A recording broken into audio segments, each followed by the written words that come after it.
1947-এ দেশভাগের সময় র্যাডক্লিফ কমিশনের প্রথম ম্যাপে ভুল করে নদিয়া জেলার বড় অংশ পূর্ব পাকিস্তানে পড়ে। 12ই আগস্ট রেডিওতে সেই ঘোষণায় কৃষ্ণনগর, রানাঘাট, কৃষ্ণগঞ্জ সহ গোটা নদিয়ায় আতঙ্ক নামে। কৃষ্ণনগরের পাবলিক লাইব্রেরি মাঠে পাকিস্তানের পতাকা ওঠে। তাই 15ই আগস্ট গোটা দেশ স্বাধীনতা পালন করলেও নদিয়াবাসীর কাছে তা ছিল শোকের দিন। এরপর রানী জ্যোতির্ময়ী দেবীর নেতৃত্বে শ্যামাপ্রসাদ মুখোপাধ্যায়, কাবু লাহিড়ী, প্রমথনাথ শুকুল, সাবিত্রী দাসের নেতৃত্বে আন্দোলন সংগঠিত হয়। বিষয়টি মাউন্ট ব্যাটেন পর্যন্ত পৌঁছয়। র্যাডক্লিফ ভুল স্বীকার করে 18ই আগস্ট নতুন সিদ্ধান্ত জানান। কুষ্টিয়া, চুয়াডাঙ্গা, মেহেরপুর পূর্ব পাকিস্তানে যাবে এবং কৃষ্ণনগর, রানাঘাট, কৃষ্ণগঞ্জ সহ অবশিষ্ট অংশ নিয়ে নদিয়া জেলা ভারতভুক্ত হবে। সেই দিনই নদিয়া ভারতে যোগ দেয়। 3 দিন পর পাবলিক লাইব্রেরি মাঠে তেরঙ্গা ওঠে। দীর্ঘদিন সরকারি স্বীকৃতি না থাকলেও 1991 সালে শিবনিবাসে প্রথমবার 18ই আগস্ট পতাকা উত্তোলন হয়। এখন শিবনিবাস, রানাঘাট, কৃষ্ণগঞ্জ, মালদা, বনগাঁ, বালুরঘাটেও এই দিন পালিত হয়। বাইচ প্রতিযোগিতা ও অনুষ্ঠানের মধ্য দিয়ে দিনটি স্মরণ করা হয়। 15ই আগস্ট ভারতের স্বাধীনতা দিবস আর 18ই আগস্ট নদিয়া জেলার ভারতভুক্তি দিবস।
শিবনিবাসবাসীদের জানাই স্বাধীনতা শুভেচ্ছা।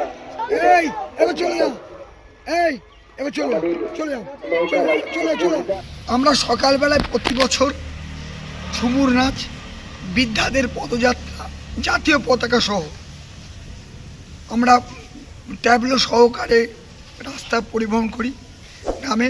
তারপরে আমরা আসি, বিএসএফকে নিয়ে আসি পতাকা উত্তোলন করবার জন্য। বিএসএফের টিমরা আসেন, পতাকা উত্তোলন করা হয়। পাশাপাশি সাংস্কৃতিক অনুষ্ঠান এবং মহিলাদের নৌকা বাইচ এবছর হচ্ছে, প্রতি বছর যেমন হয় এবছর হচ্ছে। পাশাপাশি পুতুল নাচ সহ বিভিন্ন অনুষ্ঠানের আয়োজন করি। 1991 সাল থেকে পরম্পরা অনুযায়ী মহিলাদের নৌকা বাইচ যেটা হয়ে আসছে, আজও তার অন্যথা হয়নি, এবছর হয়েছে। এবং এবছরের বিকেলবেলায় মূল আকর্ষণ থাকছে পুতুল নাচ, অর্থাৎ যে পুতুল নাচ হারিয়ে যাচ্ছে সমাজ থেকে, সেই পুতুল নাচকে আমরা তুলে নিয়ে আসবো।